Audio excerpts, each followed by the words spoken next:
picking up in Cincinnati. We moved the summer of '93. Pack everything up out of rural Indiana to downtown Cincinnati. We're moved into Cincinnati. Now, we start that fall at school. Angie and I are in the middle school. She's in the 8th grade. I'm in the 6th grade. You're actually in elementary. Oh, middle school. Brother Crosby.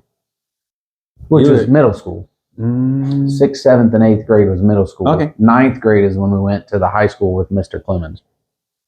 Okay. So Angie and I were in middle school together. She was in 8th grade. She was 2 grades above me. Okay. And I was in 6th grade. And it was ACE was the curriculum, which is the same curriculum John Sproles has over at his school with Scotty Clemens. And that's my first time to go to school because I was homeschooled my entire life. My mom was going through nursing school. Right. We had the 2 foster kids, Donnie and Andy, living with us, but we were all homeschooled. I think Josh went to Salamone when he got in the 6th grade, I believe. And Angie went to Salamone. They both had an opportunity to go to public school. Yeah. But I don't think I had went into any kind of school outside of homeschool. So that was it was fun for me. It was an adventure. I get out of the house every day, go to school, and they feed you in a big cafeteria. And so we're living there at GBS. You start your studies, and what was your degree in, or what was your studies? Like what was your major? My major was in mission. In theology and in missions. Theology and missions. Mom was a school nurse at that time. And so you'd been out of school since you were a senior in high school. Other than the academy. Other than the police academy. So what was it like getting back in the classroom? How old were you? Well, 93. Let's see, 1956. Were you 30? Oh, I was almost 36. 30. So you're in your 30s going back to college. Like with 36, 37, somewhere in that. Yeah. I could do the math. Did you, at this point, did you have any desire to go onto the mission field? I did not have a calling for a mission But field. Mom's calling was still missionary nurse. Right.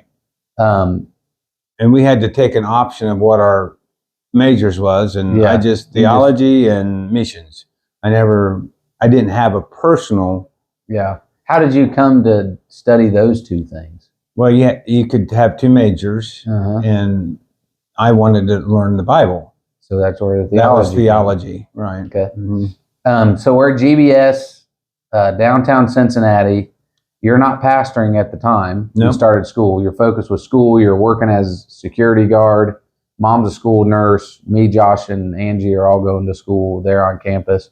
Right. But pretty early on in us living in Cincinnati, we had the opportunity, or you and Mom did at least, to go on a mission trip. Yeah, that was like the 3rd year we were there. It was? Yeah. The 3rd summer, anyway. Yeah, I remember. I thought it happened pretty quickly. No, the first summer, I literally sat in the parking lot of God's Bible School for almost 2 summers as security guard. Yeah. But I was studying the whole time. So I actually got a year-round studies. Yeah. So. But me and you and Josh took a canoe trip up into Pennsylvania. I remember that. That was prior to our Honduras trip. Okay.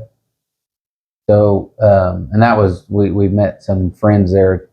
God's Bible School. He did like a son and Professor Ellis. Dad and son type trip. Yeah. Professor Ellis come from that area. And he liked to take him and family to our guys on that canoe trip.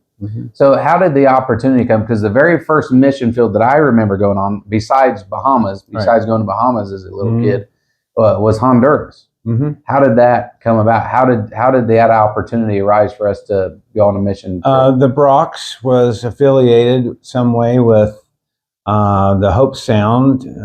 So TLC. Brother and Sister Brock, who worked on campus with us, we were very close friends. They knew he was interested in missions. Somehow she heard about they were looking for people for TLC to group adults to team leaders. Team leaders.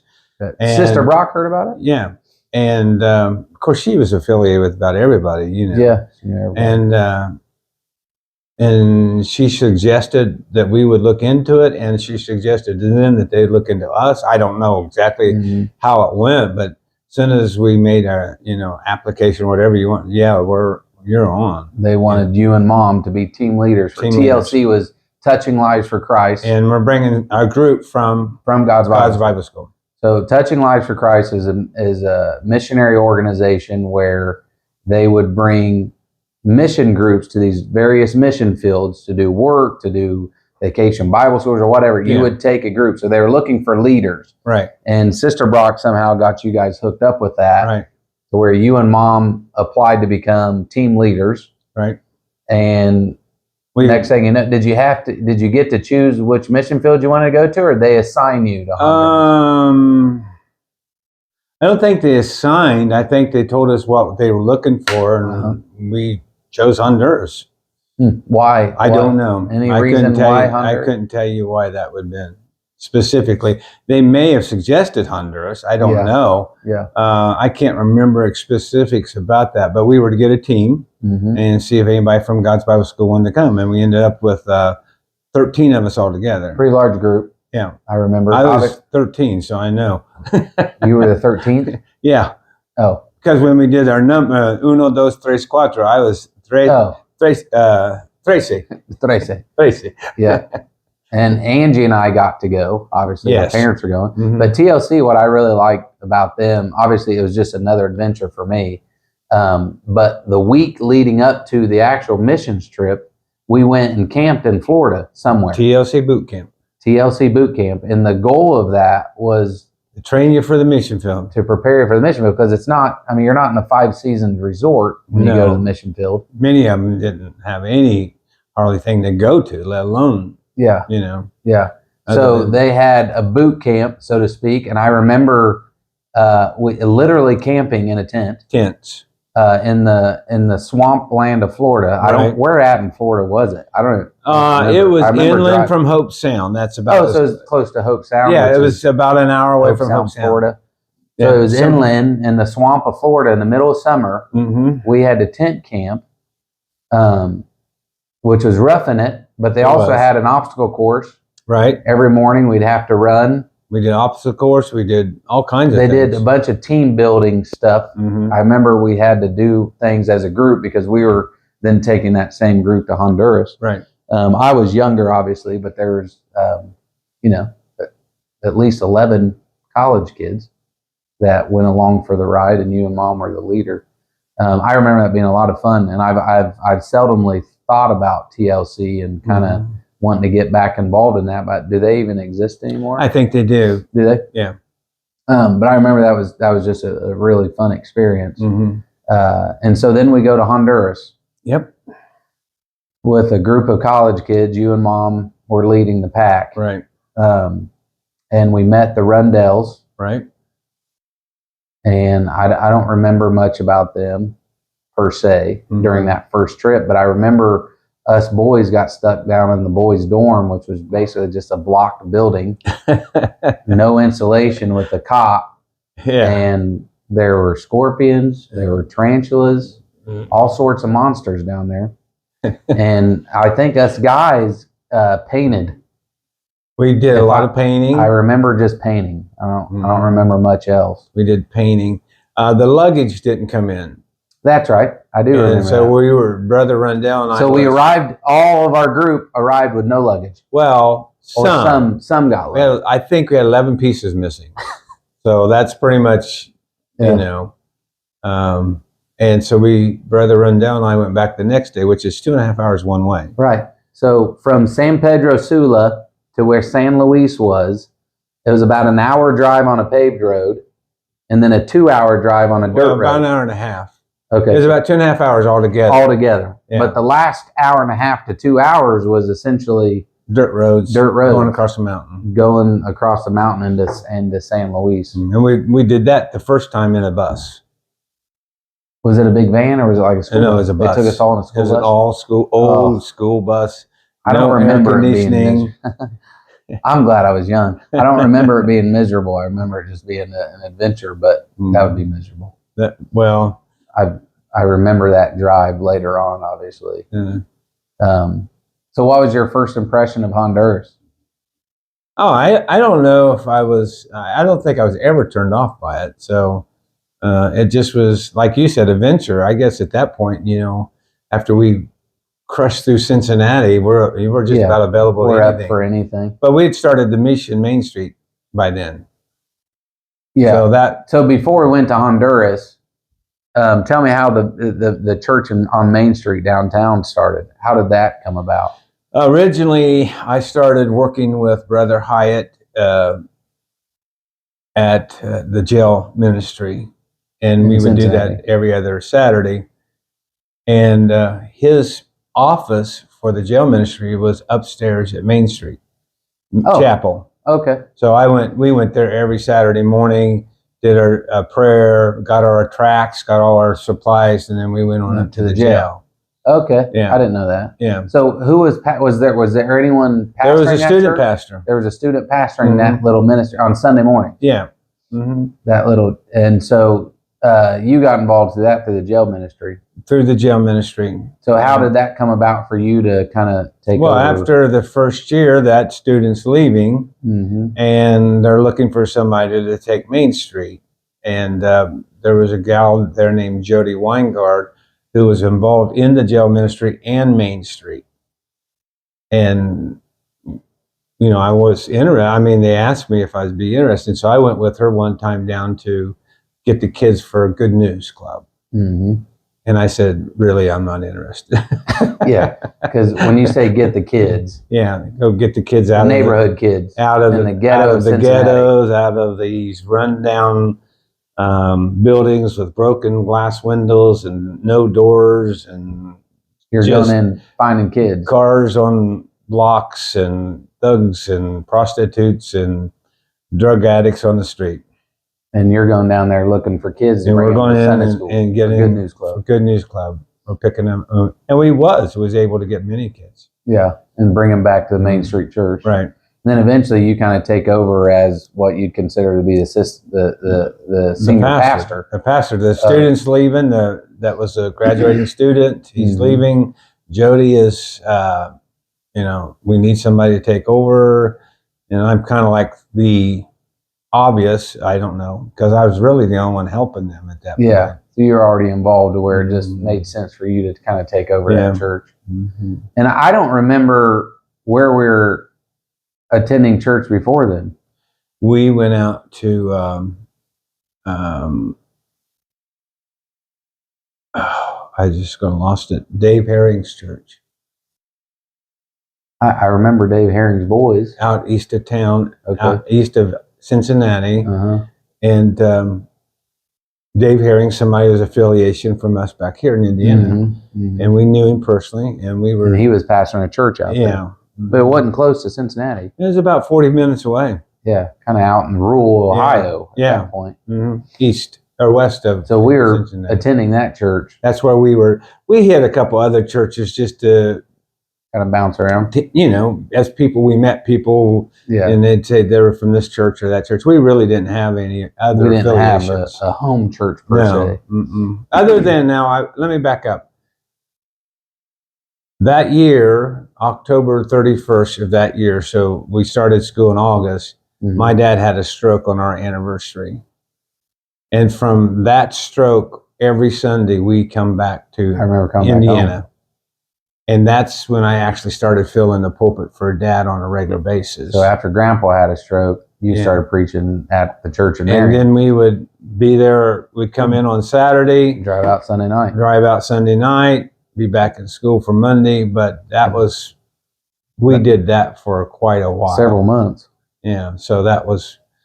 Which I loved because I got to see all my cousins on Sundays. And we just stayed at Grandma and Grandpa's house. Yeah. Essentially. Yeah.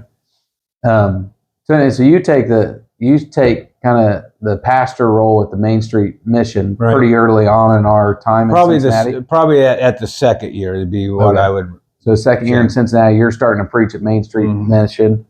And that was an experience in itself. That church was not maybe twice the size of this room. Yeah. Well, it was a kind of a narrow hallway, virtually. And I remember we'd have 20 some people show up. Some kids from the college, some local people. But I remember going with you. Right, you did. On early Sunday mornings, we'd go get kids and invite people to church, and then we'd go down to the church. Right. And you'd preach. I remember even having Uncle Paul and Uncle Mark, I remember, would occasionally come visit, and Uncle Paul would sing in church, and I think Uncle Mark maybe not preach, but he actually went to me with me to the jail ministry the first time he had ever did that. Yeah, that was his catapult into the jail ministry, which he did up here in Grant County. Did here for 15 years before. So it all led from the time there in Cincinnati, coming into there with me and doing that.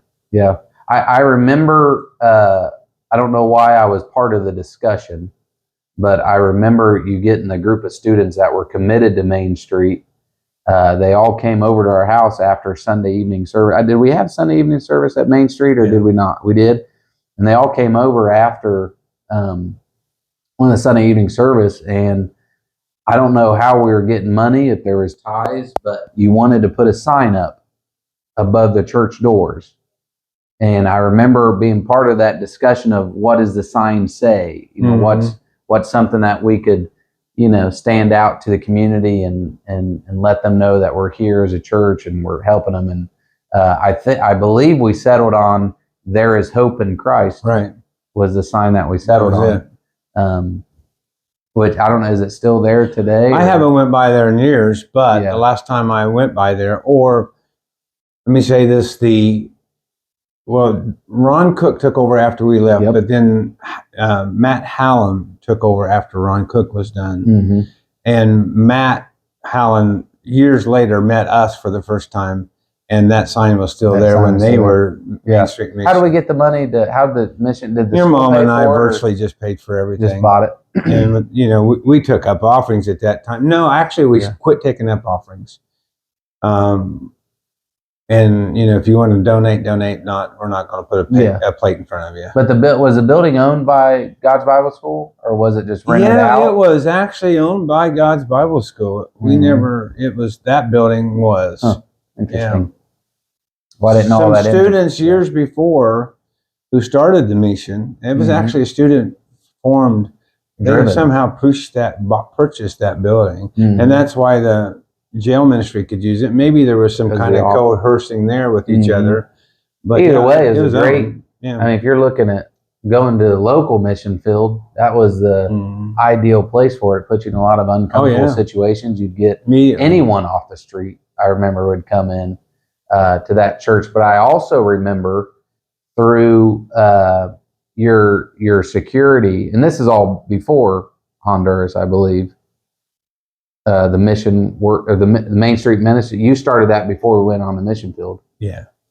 So before TLC. So that was kind of our first mission field with God's Bible School, is the downtown mission there on Main Street. But I remember through you being security, us having the big Rottweiler Lila. You wanted Lila to start working with you as a security guard, and so somehow you started getting Lila canine trained. That was Brother Miller's doing. That was all Brother. He would pay for her to get canine training. All right. And so how did you find the canine school? Well, we were coming from Indiana to Cincinnati on 74, and there was a big sign right outside Hamilton, Ohio. I'm sorry. And it was, I'm going to have a hard time remembering the name of it now. But anyways, a picture of a big German Shepherd. And it's advertising canine training. But he had a name. For some reason, it's not coming to me what his name of his canine training was. I don't remember either. But we know the owner. Well, we learned to know him. We got to know him by going to that training. Yep. Called him up and made arrangements to come out and be trained for security. Yeah. And so through that friendship, and I'm kind of tying it into Main Street Ministry, because through that friendship and you're witnessing to the canine handler, which is Dan Busick, he got saved, turned his life around. He was big into drugs and all sorts of debauchery, I'm sure, from what I remember from his own testimony. Mm-hmm. And through that, his good friend Freddie Hicks was introduced to you, and you're just witnessing to them through the canine ministry. I remember them coming to Main Street Church. We literally had 3 families from that come to Main Street. Mm-hmm. And they completely turned their lives around. They did, but the other 2 families eventually went away. Did they? Yeah. But I remember John was one of them, and I can't think of the other guy's name, but their families came. Yeah. Wives and They started coming to downtown Main Street Ministry, right, just from you meeting them through Dan Busick, who was training our canine, right, or training Lila to be a canine dog for the school, right. Which was also part of what Brother Miller offered us that he would do, and so all from that dog, from the lives that were touched from that. Because I remember, obviously your story, but Freddie Hicks, which was an acquaintance of Dan Busick, who's the canine trainer, was also into drugs pretty heavily. Really heavy. I remember he had fake eyes. One eye was a fake glass eye, and you'd catch him sometimes and it'd be out. But I remember him coming down to the altar in Main Street Mission, which he would have probably never found himself down there. No. Ever, and getting saved.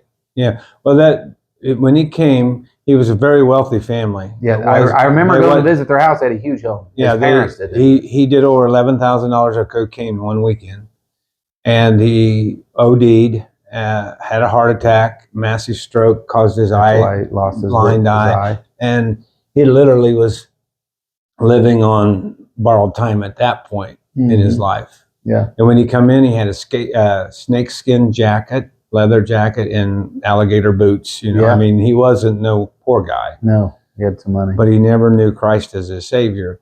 And that night he come in, Brother Brock was the minister.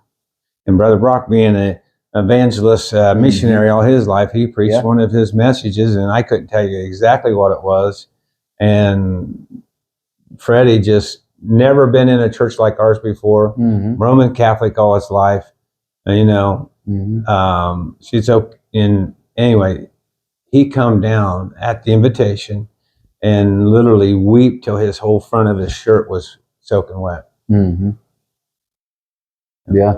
And that was, you had Brother Brock preach that night. He was the minister that night. It's funny how, obviously Brother Brock just passing away a couple weeks ago. When you think back of the Brock's involvement in our life and your and Mom's life especially, obviously I grew up, if it wasn't for his sons, Robbie and Ricky, befriending me, I didn't have any friends when we moved to Cincinnati. And when we had moved to Cincinnati, they had been there for a couple of years maybe, or they had just probably a year, but they had just got back from the mission field of Papua New Guinea. And then here they are, and they're, the mentors that we needed in our life, I'm sure, for you and Mom. Yeah. And just their impact in our life altogether. Sure. So that's a whole nother story in itself. It is. There's so much to that story. It's unbelievable. Yeah. Well, either way, kind of just touching on the benefits and how God used the mission work in downtown Cincinnati, all from even going outside of that local neighborhood to people that you were witnessing to during the canine training, which made other connections to now this very wealthy guy that was, into drugs and everything you can imagine, coming down to downtown Main Street Ministry, and getting saved is pretty phenomenal. So you preached there for a couple of years, but we can finally catch back up to where we were at when we went to Honduras with TLC. Yeah. Essentially. Yeah. So that ministry, once we got settled into Cincinnati, you and Mom started ministry with Main Street Missions. Right. And then the opportunity through Sister Brock came for you guys to be team leaders to Honduras. Right.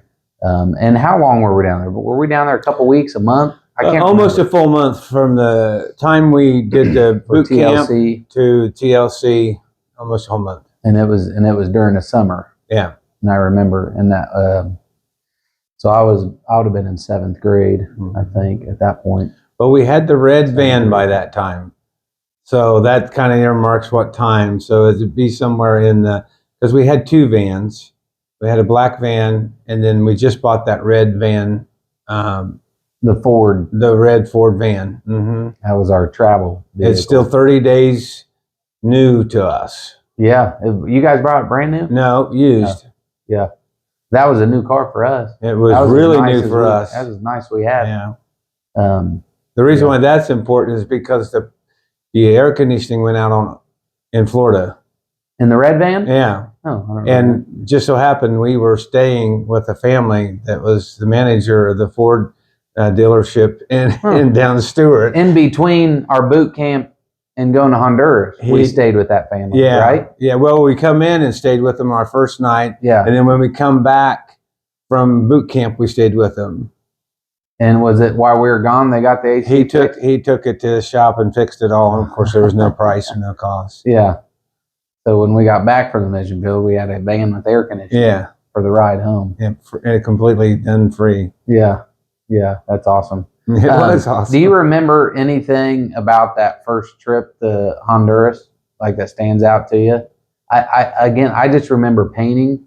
I don't remember what the women. I remember the school. There was always kids out playing soccer and stuff like that, and we had relationships with them. I remember every evening as a group, we would get in the back of this cattle trailer, which we called it the Cadillac. We nicknamed it the Cadillac, and all the students would be pulled up these mountains to local churches. Yeah, we went to local churches. None of us knew any Spanish. No. We knew nothing.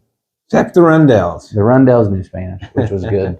We needed that. Yeah. And then that was really our first out of the country, not including Bahamas, missions trip that we ever went on. Mm-hmm. And then during our time at God's Bible School, it opened several other doors for us to go on mission trips.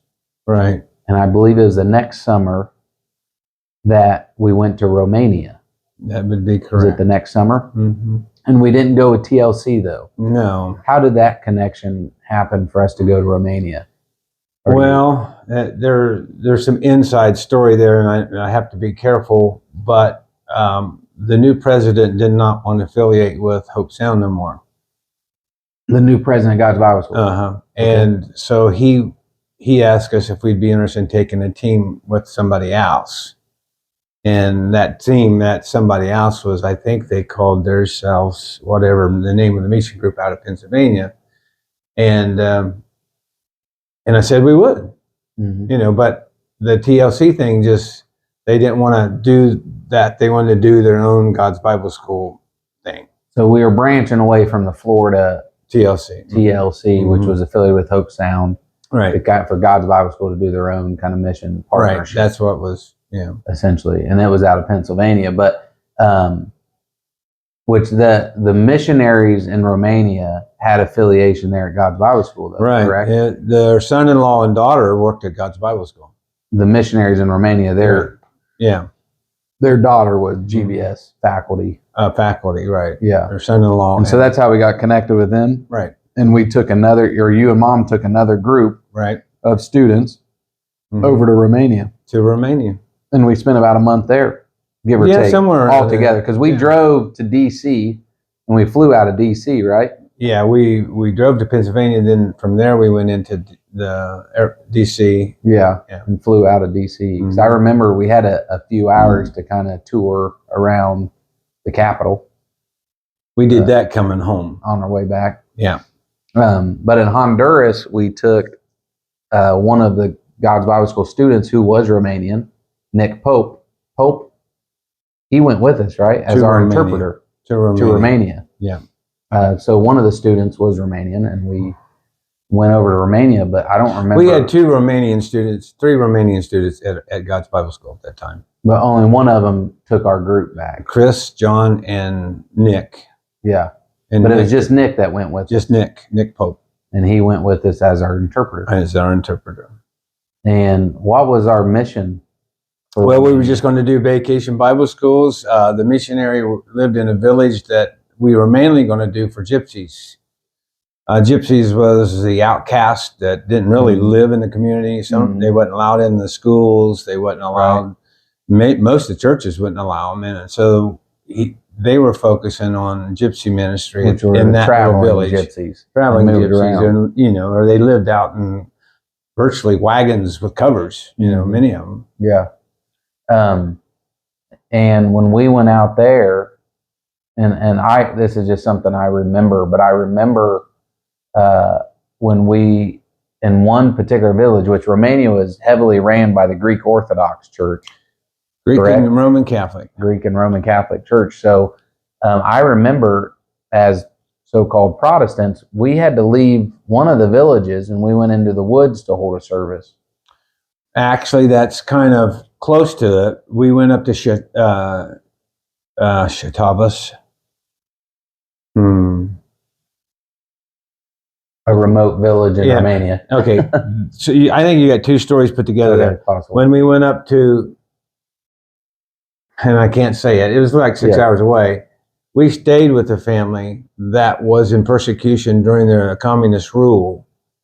And that family took us up to the mountains where they had to hide and worship during the communist rule. I got you. Okay, so they were showing us. Yeah, we went up there, but we had a service up there, or we maybe just in remembrance. We held services for their churches at that time. Yeah.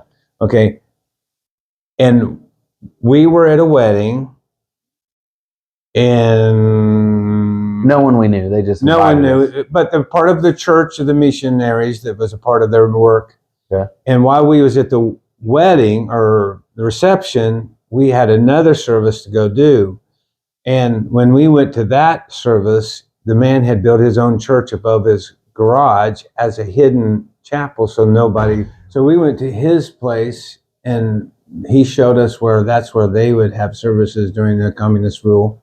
He'd build a little chapel above his garage. So, and many of the Christians that we were with were persecuted during that time. And they couldn't use the well, like the village well, or was that during that communist rule? Because I thought I remembered. There was one village we went to where the Christians had been excommunicated from the community, and they literally would not allow them to use the well, which there was a common well for everybody to get their water. In the center of town. Yeah, in the center of town. And they were literally, one time they'd come, the Greek Orthodox priest had them tearing their house down. All right, while they were still in it, the group of men had come. And the lady decided that, her and her husband made them cool drinks and gave them some food while they were doing it. Or they were tearing her house down. And they stopped and they repaired the house and left them alone. That's a true story. Kindness kills. Yeah. So, but the Greek Orthodox priest at that time, he was sitting along the around the well, and he was drunk, and he was the one that was in charge of the whole community.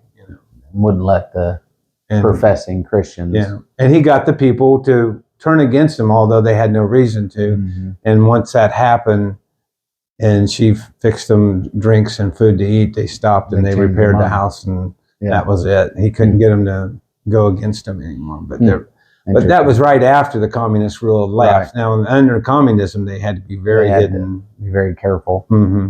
But that's probably how I remember. I just remember going into the woods and then saying this is where they had to worship. And that was up in Shatavas. Oh, I'm not whatever that town is. Yeah, I wouldn't know. You went on the train right up there. Yeah. Into Russia, or almost to Russia. No, we went in. We were in for sure. Yeah, with that family. That family that had like 11 really good kids people, or something. if I remember. Yeah, they had a son my age. Yeah. At the minimum. Real nice family. They were nice. Yeah. Oh, I remember Romania just being very old, like monuments and churches and castles. I mean, they had a lot of that. It was like they were 100 years behind us here in the States with their villages and. Well, communism virtually stole their farms, stole their land, created a huge poverty, moved a lot of them into the cities, into apartments. and really restricted them from any kind of activity outside of what they had to do to survive. Yeah. I really enjoyed, out of all of our mission trips that I remember going on, Romania was one of the coolest. I'd go back to Romania, but that never opened. The food was delicious. They ate meat and potatoes, which is my kind of food. They still had outhouses though, which I got a problem with. They sure did. And even in the city, the town, the houses that were considered nice homes had outhouses. I didn't some of them didn't even have outhouses. They had holes. Just holes. I remember that. And I didn't like that. No, I prefer a toilet, preferably a bidet if I had to choose. So some of the other mission trips I remember that we went on, that we just had the option. I remember we went up to Canada one Christmas. Blind River. To help rebuild a church. Right. That had burned up. Or burnt. And I don't know how that come about, if this affiliated with GBS or they asked you to take it, because it was all men's group. There was no women. Don Davison's wife. Okay. It was her dad's, it was a missionary in Canada, and his church had caught on fire. And they were looking for people to go up and work. And it was a Christmas break. We had 2 weeks. And we had 2 weeks, and the brother Avery, and here's a van, here's your money, get a group and go. Yeah. And we did. Yeah. I remember, I still to this day, I have a friend from that trip that I met, because on one of our evening, once we were done, I remember working in the church. I just remember doing like cleanup stuff, like sweeping up the floor. We wasn't really the contractors. We were just the gophers. Yeah, we were doing the grunt work. I remember eating my first elk burger up there, but I also remember we went to like an old or a church camp, and they had a tube hill, like a toboggan hill, that you could get a tube and you would go down this hill and then out into the lake, which was frozen over. And the family that lived at that church camp, their last name was Weir. I just remember her name was Sherry Weir. And I still see her on social media. We've reached out a couple times. She has family. She's got 2 little kids, the twins age. And her and her husband, they travel to like Tennessee, because she has family in Tennessee. And we were talking about trying to meet over in Cincinnati, just to kind of, as our families. But we were pen pals for several years after that. And then obviously with the advancements of social media, we were able to stay in contact. But we had a great time It was. I really enjoyed it. And I remember the blizzard on our way home because we had to sleep on the church floor of some local church. But there was a terrible blizzard on our way home where they shut down the interstates. Right. Exactly. And how did, what it was confusing, did one of the state troopers, or who pointed us to this church? Because we were stranded on the interstate. We would have been stranded on it, but we had a coming up exit, and we had a choice to go on and hope that we would make it or get off. And so we got off, and so we just started looking for churches. Really, that's it? That's it. And we found a church that welcomed. We knocked on a door and told them what our plight was, and they put us in the basement of their church, which was cold. Well, the whole trip was cold. We went up to Canada during December. It was freezing cold. I was cold the entire time I was there, probably. Well, there was somebody in the van that was up in the front seat praying, "Oh Jesus, please have him pull over. Oh Jesus, please have him get off the. Oh Jesus, please have him." Which I'm surprised you pulled over, because we've driven through some crappy conditions. We probably would have went on if it wasn't for you got students that you're. Well, no, this was an adult man. I don't know if you remember. We picked up a couple of the guys that were working up there, and was taking them home. They were already up there. They were already up there, and on our way back home, we were going to go by them. Yeah, we were going to drop them. I don't remember that. Yeah, I don't remember who they were. So they were the ones praying. Yeah, he was the one praying. "Oh Jesus, please have him." That would have encouraged me to keep going. Well, I probably did that for over an hour with him doing that. Pulled over. And finally, it was getting bad. There was nobody else out there on the interstate. So, and then that following summer, we were asked to take another mission, or you guys were asked to take another mission group, and we went out to New Mexico. New Mexico. Mm-hmm. Which was like, I wasn't really excited about that missions trip because we were staying in the States. Like, I liked the travel and the adventure of it. But going out to Navajo Nation was like a different country in New itself. Mexico. Mm-hmm. And it was probably one of my most favorite places that I remember going as far as mission work was concerned. But how did that opportunity come about? She was a student at God's Bible School and had got married, and his dad was originally a missionary, had been out there. And so on the Indian reservation. On the Israel Navajo. And somehow she had come back, and they were talking about somebody coming out and doing Vacation Bible schools. And I don't know exactly how, but she was a student there. Mm-hmm. And so with that hookup, we took it. You just got a group together. You got a group You together. got the school to support you, or at least verbally we support. flew out there. Yeah. We didn't drive out we there. We had to raise our own money. Yeah. But we went out with God's Bible School students. As God's Bible School students, right? Yeah. So we had their name behind us, at least, that we were going out there. And I remember we had a couple of Angie's friends go. Like, we had some high school kids went too. Yeah. It wasn't just all college kids. Mm-hmm. But we held vacation Bible schools. I remember us group of guys went and put a roof on a house. We did, a small house. But it was in the middle of New Mexico desert. Yep. I remember there was sand everywhere. Reservation. We was on the reservation. Yeah, on the Indian reservation. But I remember there'd be like windstorms would come up and there'd be sand everywhere. You couldn't shut your windows tight enough to keep the sand out. Yeah. But I was playing the trumpet at that time. And I wasn't that good, but I remember we would frequent different churches in that area, or we would go and just get a group of people and have our own service. I don't remember churches, but I remember playing the trumpet several times for like the worship, and Angie would play the flute. And the benefit to having all the God's Bible School people is many of them were musicians and could sing. Yeah. So everywhere we went, I remember we were providing the music and the worship ministry aspect. And did you preach? Mainly, I did the stories for the Bible school. The vacation Bible school. Yeah. You told the stories, the Bible stories. Bible stories. But I remember how everywhere we went, someone was singing, or someone was playing the piano, or there was music, because we just had a really young, talented group of kids that was a part of it. That. Mm-hmm. Yeah. Yeah. And I forget his name, but I had a really good friend that I met on the Indian reservation, and I think it was his dad, or maybe it was a stepdad, that owned or that was a manager at one of the local truck stops. Can't remember that too much. A Flying J truck stop or something. You remember that guy? It was his son. He had married a Navajo missionary woman. Son married a Navajo woman, and they had children. And it was their son that I become friends with, probably. And he ended up coming to God's Bible School. I don't remember a couple years that later. part, I do. Yeah. I remember meeting him on campus, and wow.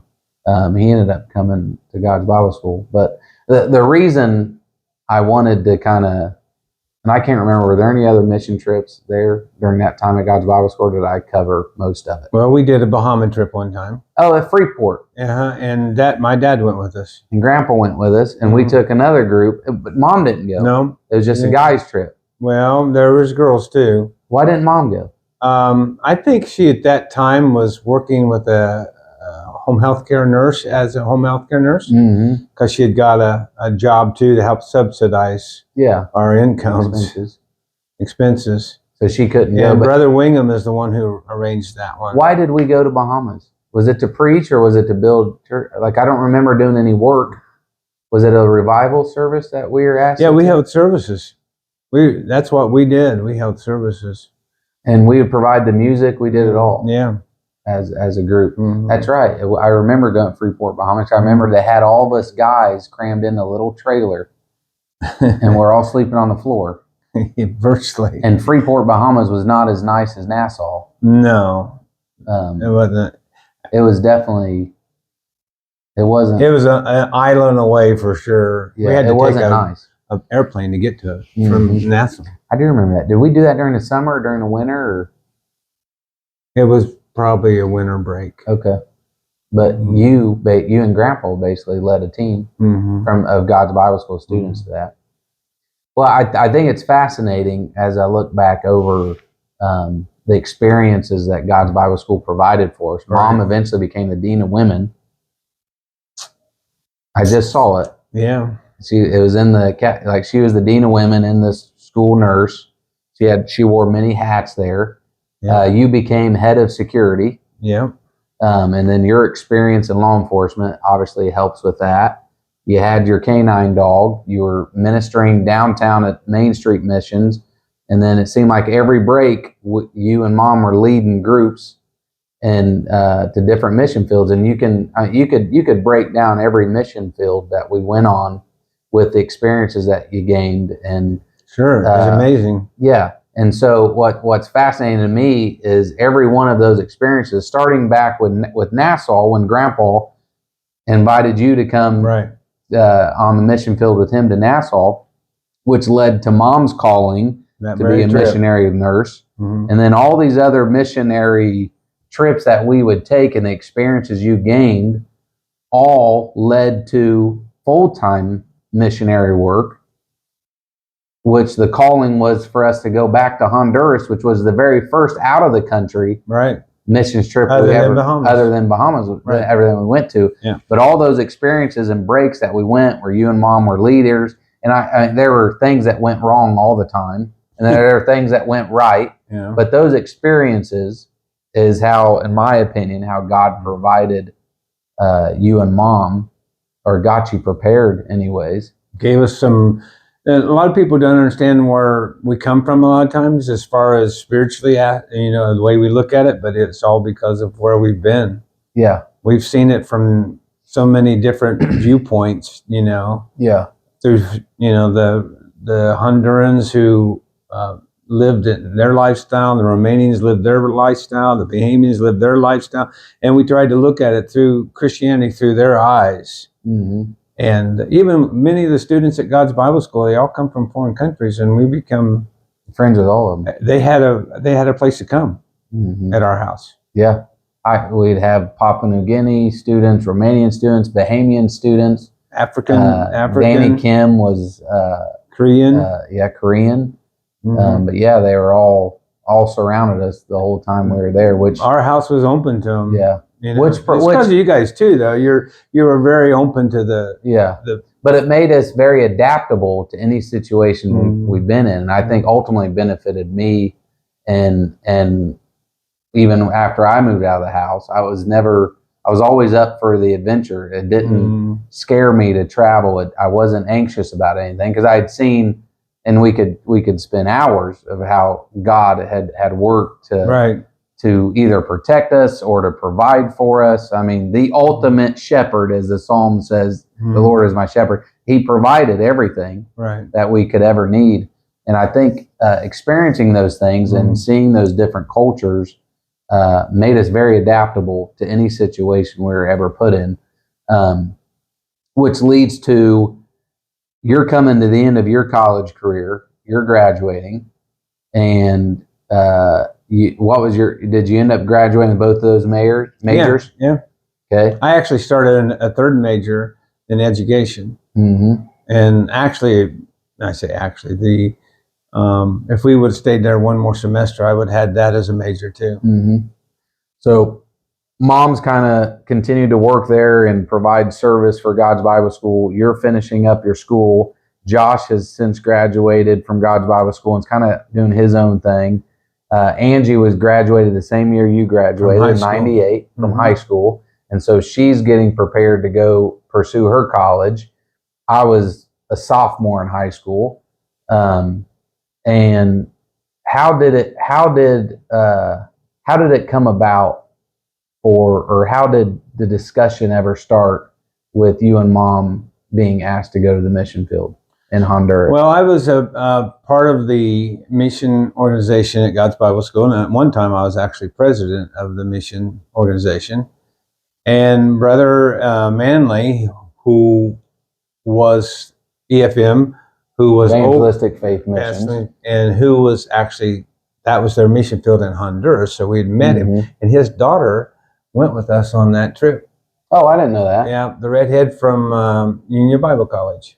So Brother Manley, who's the president of Evangelistic Faith Missions, his daughter went with on our team. first trip to Honduras. Yeah, on TLC. Yeah. And it's because it was Evangelistic Faith Missions field. It was there. That's where she went, and she was with us. And so we met Brother Manley with that trip. That's how we met him. We didn't know them before. Well, we was coming to the end of our graduating year. The Rundells had already set their sails to leave. Chris Fleck, who was a student at God's Bible School, who had already left God's Bible School and was a missionary now in Honduras. He was down there by himself. Yeah, well, he was by himself by the time we come. Yeah. He was by himself. Yeah. But so with Brother Manley coming one time, we talked about, the Rundells and stuff, which we knew, and that they were leaving, and he was waiting to see if I was going to complete college. And as soon as the college, looked like for sure we're graduating, he came to us and asked us if we'd be interested in going to Honduras. I wonder why us. Well, we had friendships. we had the connection. We took the TLC team down. We had a good reputation. His daughter went with us. I mean, we had a good reputation. You were involved in missions at that point. Yeah. Pretty heavily. And he was, he knew that we were serious about being missionaries, So when did you and Mom know that, hey, we want to go to a mission field? Or was that kind of decided after Brother Manley asked you? Was that kind of like God saying, hey, this is the direction you're going?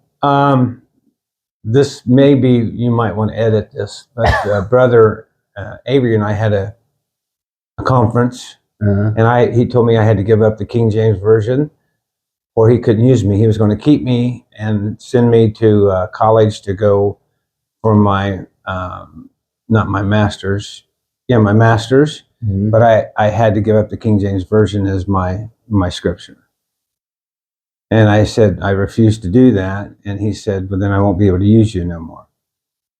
What was the reasoning for that? Because those in charge of the school were all using the new version, New American Standard. Oh. And I was a King Jameser. So what, it's the Bible. Are there vast differences? Oh, there's vast differences. Okay. There is enough that it would scare you to death if you really knew the differences. And so why did the school make the decision to go away from the King James Version? Was it just for political reasons? Is it for the belief, or is it just kind of that's where Christianity's going? Well, I think this would be me assuming. Okay, we needed it accredited with the state. We needed to have doctors and masters with degrees in the schools that we were being sent to, like Christ University there in Cincinnati. They had all changed to the new versions because that's supposed to be the higher educating material. The King James was lower than what they wanted to use anymore.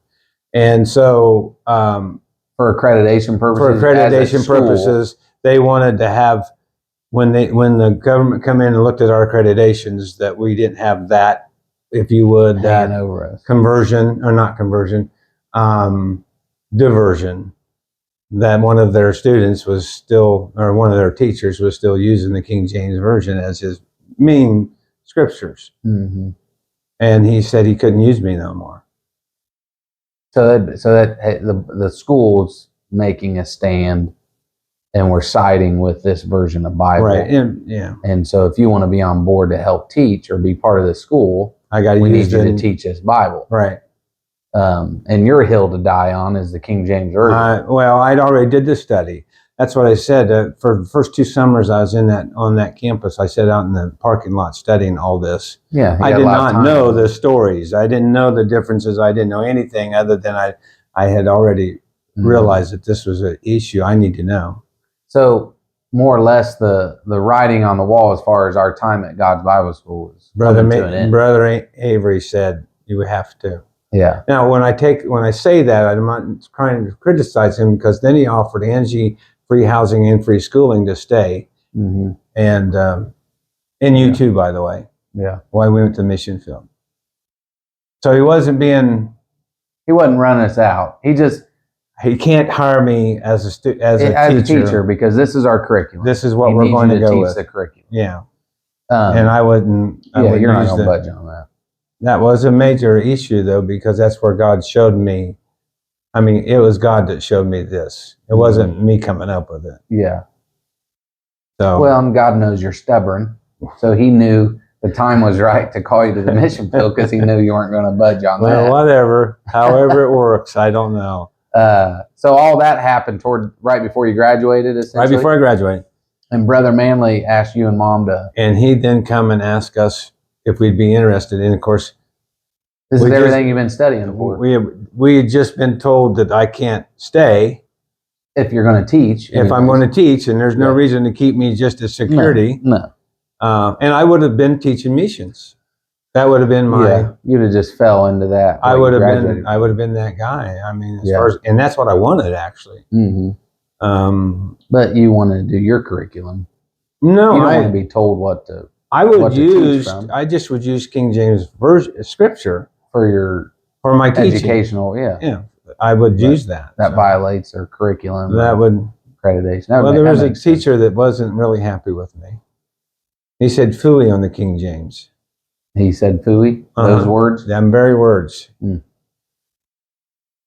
Pretty brazen. It was, because I went around to the whole school where all the scripture verses that are in the concrete were King James, every one of them, and I got every one of them.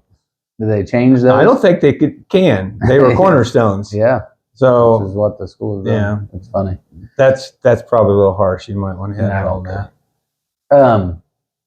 But it's true. So that's why when EFM came to us, we had nowhere else to go. Yeah, you were, well, and if you think, looking back now, God is preparing you for this. Yeah. This is the show of potentially. This is the pinnacle of everything we've been doing. Missionary nurse. Yeah. Why did it make sense for her to go to Honduras? Well, they had a medical clinic. They had a medical clinic that she could immediately go into and start helping. Doing doctor stuff. Right. Not just nurses, but doctors. The experience she got there. With Dr. Smith coming along. Which, in our first missionary trip to Honduras, Mom was in the clinic helping. She probably was. Yeah. She probably was helping deliver babies and all that stuff. But I mean, you were probably working on painting or something. We were playing soccer. Or trying to.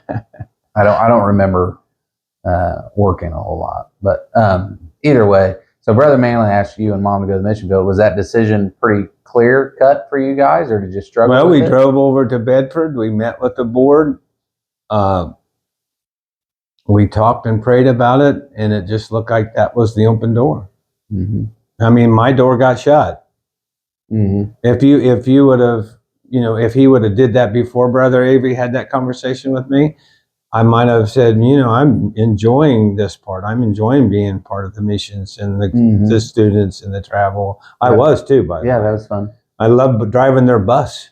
Yeah, I remember. I loved driving their buses and their kids going out on the my sophomore year of high school, which was my last year there at GBS. They had the wind and string ensemble, which was mainly college kids. I was not a great trumpet player, but I was good enough to make the third chair. And the pinnacle of me making the third chair for that wind and string ensemble from the school was I got to travel. And the really cool thing about all that is you were the bus driver. I got to be the bus driver. And everyone loved you. And it was just fun we went on a week tour going around and ministering by music.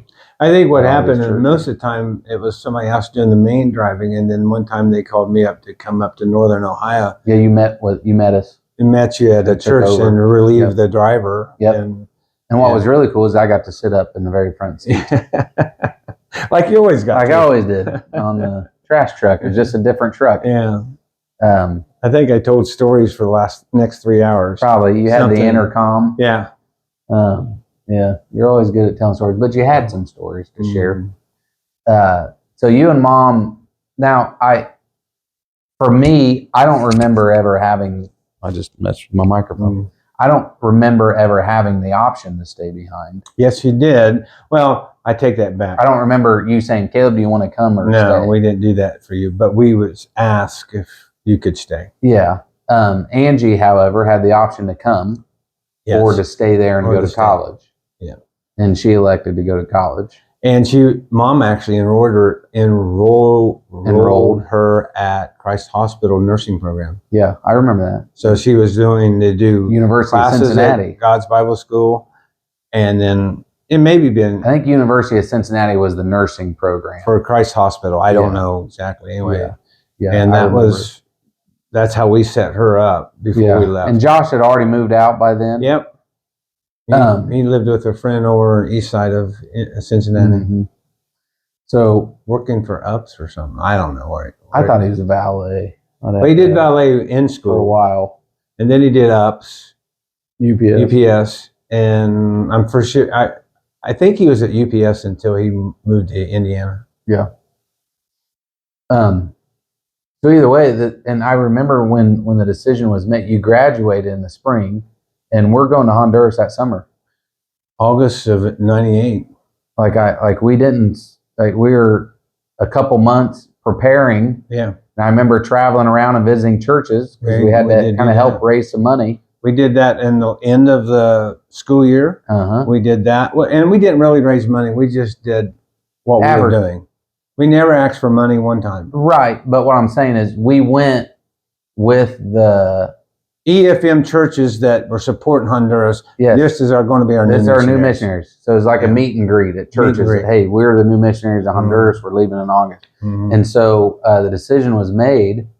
And I don't remember, did we keep all the stuff in our house? Did you guys store it, give it to Angie, Josh, sell it as is? The house wasn't ours anyways, but what happened to all of our possessions? Well, we brought most of them back to my mom's house. Yeah. We stayed there for the summer. And we had a container shipped to Honduras. Yeah. I mean, I gave stuff to different family members, like my gun cabinets and stuff like that. Yeah, and some of the vehicles and whatnot. Yeah, we dispersed about everything we could because, and we just kept one bedroom for what was going to be our place to stay at Mom and Dad's house when we come back. Yeah. Which ended up being a lot sooner than we had planned. It was all over before Christmas. Yeah. So we pack up, and our first stop as a new missionary family was to Antigua, Guatemala. No, we went to Honduras. Chris Fleck picked us up. We went to our house that we were going to stay in. We got settled. We weren't there long. Just a couple days. Yeah. We put everything in there, and we drove over to Guatemala. It was like 11-hour drive. It was a huge drive. To Antigua, Guatemala. The goal being for us to study the Spanish language, and to learn how to speak it. Right. We knew no Spanish. No. If you look at my high school transcripts, my sophomore year of high school, I failed Spanish. Well, I actually had a passing grade in Spanish at God's Bible School, but none of it stuck. Yeah, I did not have a passing grade. I still couldn't say hola. I think it was Miss Stetler. She failed me in Spanish. Yeah. Sister Hawk, I think it was Sister England, who was my first Spanish teacher, who gave up on me. And then my next Spanish teacher was Brother Hughes, and him and I had a round that was not pretty at all. Yeah. And later we become friends, and he actually ended up to be a good friend, but it was tough. It was tough at the time. That was a tough one. So we're thrown into Antigua, Guatemala with the Guatemalan family. That's because Chris Fleck recommended that. A full immersion. Yep. That's what they call it. The school there in Guatemala, Mayan Language Institute, I believe it was. But their structure is one-on-one with an instructor, very similar setting to what we're doing now. Living with the Guatemalan family in one of their home, in their bedroom, eating with them breakfast, lunch, and dinner. Except for Sundays. They wouldn't feed us. They wouldn't feed us. And then going to school 5 days a week, essentially. And they shut the hot water off at certain times too. Oh, I don't remember that. So if you didn't, the weekend they'd shut the hot water off on you. They had cold showers. They had cold showers. I remember it being a nice. They wanted us to leave, is what they wanted us to do. They didn't want us there on the weekends. No. They expected us to leave and travel and go away. Out. which we did a couple times. Yeah, we did. But that was very tough. Real tough. Yeah. Trying to learn a language there. I remember, for me, I had the best teacher, Alvaro. I remember him, and I ended up having him come back to Honduras with us a couple years later, and him and his wife stayed with us, and they taught us Spanish. Yeah. But he was a great teacher for me because I didn't like Spanish, and I had felt it, so I had bad taste for it. But on the very first day, he knew just a little bit of English, and we had our Spanish English dictionaries. Mm-hmm. That's how we didn't have no Google Translate. We're working through our phone, or through the dictionary. Yeah. And he said, "Come on." And so we get up and we get a cup of coffee and we walk to Central Park, which is where all the school kids, in particular, all the cute little Spanish Guatemalan girls would come before they'd go off to school. They were all at Central Park. Right. And we'd just sit there and then these kids would come up out of nowhere and want to try talking to me, but I had no idea how to talk to them. Mm-hmm. I was like, I'm gonna have to figure this out, sink or swim. But I fell in love with the people and their culture very quickly for me. It was a couple days in, I loved it. I loved everything about it. Mm-hmm. And that's when I was like, all right, I gotta learn this language. I want to talk to these people. Mm-hmm. And that's when it started clicking for me to where it just became easy because I fell in love with the people and their culture. That's what made it really easy for me. Yeah. Before we get going too much into the Honduras talk, see how we're doing on time. Yeah, right at an hour. So we'll go ahead and push pause. And then when we come back, we'll get into, you could talk for days on our experiences in Honduras, but we'll kind of get into that just a little bit, and then we'll end it up. Well, it's true. All of it's true. And we're leaving out pieces, but tons of pieces. Yeah, no, I hear you. You know.